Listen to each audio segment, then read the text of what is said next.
ሳውዲ አረቢያ እንግዲህ በድጋሚ አሁንም ተፍትሽ ጀምሯል ማለት ነው። እንግዲህ ጃዛ ቤት የምትቀመጡ ልጆች በብዛት ተጠራቅማችሁ እንዲሁም ደግሞ የምትወጡ ልጆች በብዛት ሀዲቃ የተለያየ ቦታ የምትወጡ ልጆች እጅግ በጣም ልትጠነቀቁ ይገባል ማለት ነው። ያው እውነት ለመናገር መያዙ ብቻም ሳይሆን ይዘው ቶሎ አያሳፍሩም ታውቃላችሁ፣ እስር ቤት ነው የሚያስገቡት። እስር ቤት ደግሞ እንግዲህ ይኸው ሙቀቱ ሞቀት ብለን ደግሞ ሙቀቱን ደግሞ ስንገላገል እንደምታውቁት ይኸው ደግሞ አሁን ደግሞ ወደ ቅዝቃዜው እየመጣ አየሩ ተቀያይሮ ሁላችንም አሞናል፣ እውነት ለመናገር ማለት ነው። እኔ ራሱ በጣም አፍኖኛል። ዝም ብዬ ነው የቪዲዮ የምሰራ ማለት ነው። እና ምን ልላችሁ ፈልጌ ነው፣ እንዲሁም ስራ አጣችሁ እጅግ በርካታ ልጆች ጃዛ ቤት የተቀመጣችሁ ልጆች ትንሽ ሳትሆኑ በጣም ብዙዎች ናችሁ። ነገር ግን ከምትቀመጡ አነስተኛ ደመወዝም ቢሆን መስራት አለባችሁ።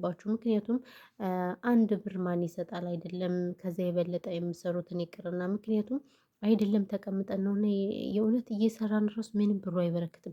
በዚህን ቀን እሄዳለሁ በዚህን ቀን እሄዳለሁ ብላችሁ ታስቡና ከዛ መግዣ እቃ የለ ምን የለ ብሩ የለ። እኔ ብሩ አንዳንዴ ከየት እንደሚሄድ የእውነት በጣም ነው ግራ ግብት የሚለኝ። 44ቱን በቃ እንዴ ደሞዝ እንወስዳለን በወር ጠብቀን አንዱን ከአንዱ ስነው ብትንትንትን ሲል ብሩ አይቆይምና ምን ልላችሁ ፈልጌ ነው። አሁን የትኛውም ዓለም ላይ ስራ የለም እንደምታውቁት፣ ዱባይ የሚሆን የትም ቢሆን ስራ የለም። ስለዚህ አንዳንድ ልጆች ደግሞ የድሮ ሳውዲ ይመስላችሁና በዚህን ደሞዝ አንሰራም በዚህን ደሞዝ አንሰራም ብላችሁ እስር ቤት መቀመጡ አግባብ ነው ብዬ አላስብም፣ እንደኔ ማለት ነው።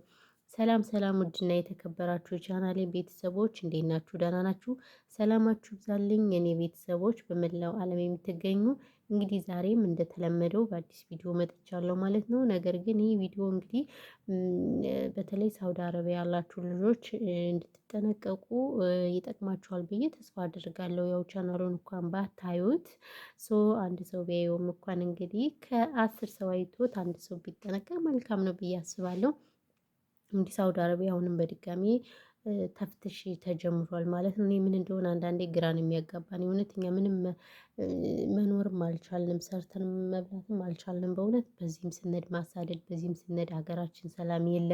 ሀገራችን በየቦታው በቃ ወገን መታፈስ፣ መገደል፣ በቃ በጣም ብዙ ነገሮችን እያስተናገድ ነው። ስለዚህ የሰው ሀገር ይሻልን እንደው ብለን ብንመጣ ደግሞ እንደምታውቁት እንግዲህ በጣም በሚያሳዝን ሁኔታ ያው እንትን ይላሉ።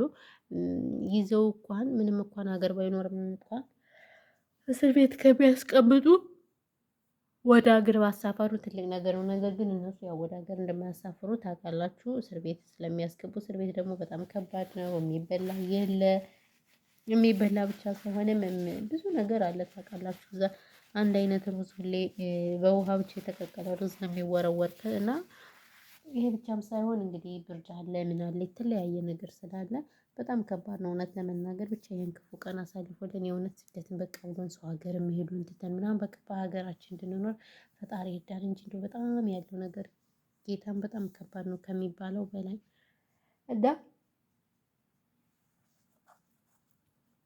ለዛ ነው የምላችሁ ማለት ነው ቤተሰቦች። ስለዚህ ጥንቃቄ ልታደርጉ ይገባችኋል ማለት ነው። በተለይ አዲቃ ላይ የምትሄዱ ልጆች ተሰብስባችሁ እንዲሁም ሊቃም ለብሳችሁ ሄዱ።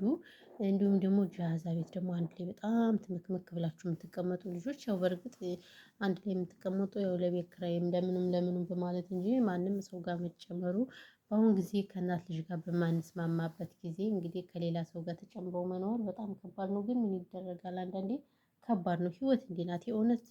ህይወት አንዳንዴ በጣም ከባድነት አንዱን አዘንጣ ታኖረዋለች። ከገንዘብ ላይ ገንዘብ በልቶ ሲደፋው ምን ሲለው ሲራጭበት በውስኪ ይውላል።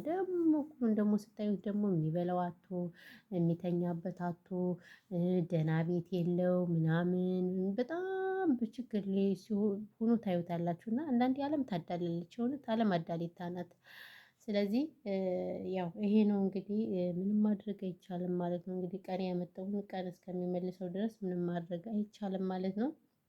ስለዚህ ተጠንቀቁ። ሱቅም ስትወጡ ያው ጥንቃቄ ልታደርጉ ይገባችኋል ማለት ነጠል ነጠል ብላችሁ ከዛ ባሻገር ደግሞ ሊቃባችሁን አስተካክላችሁ እየለበሳችሁ ለመሄድ ሞክሩ። እውነት ለመናገር በጣም ከባድ ነው። ያው ሳይታሰብበት መሄድ እንዳልኳችሁ እየሰራንም እንኳን አልተሳካልንም እንኳን ሳንሰራ።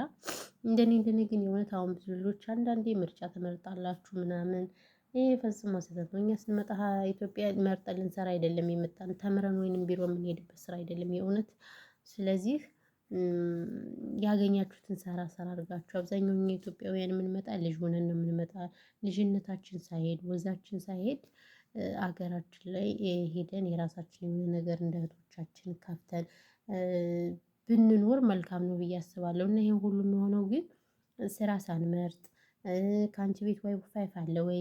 ያንቺ ልጅ ዳይፐር አልቀይርም ይሄን አልሰራም ሳይሆን በቃ ያገኘነውን ሰርተን ስራ ስራ የእውነት ድሮ እኮ ሳውዲ የሚኖሩ ጎበዝና አንበሳ ልጆች ነበሩ። ይኸው እነሱ ቶሎ ቶሎ ስራ ስራ ስራ ስራ አድርገው ሄደው ሀገራቸው ላይ ቤታቸውን ሰርተው ትዳራቸውን ይዘው ልጃቸውን ወልደው የሚያምር ህይወት ይኖራሉ። የእውነት ብልጥ ስለሆኑ ነው። ግን አንዳንድ የሰው ደስታ የማያስደስተው ቆሻሻ ሰዎች አሉ። እነሱ ደግሞ የእከሌን ብር ሰርቀሽ ነው የእከሌን ብር ወስደሽ ነው ገለመሌ ገለመሌ እያሉ የተለያዩ ምክንያት ይሰጡናል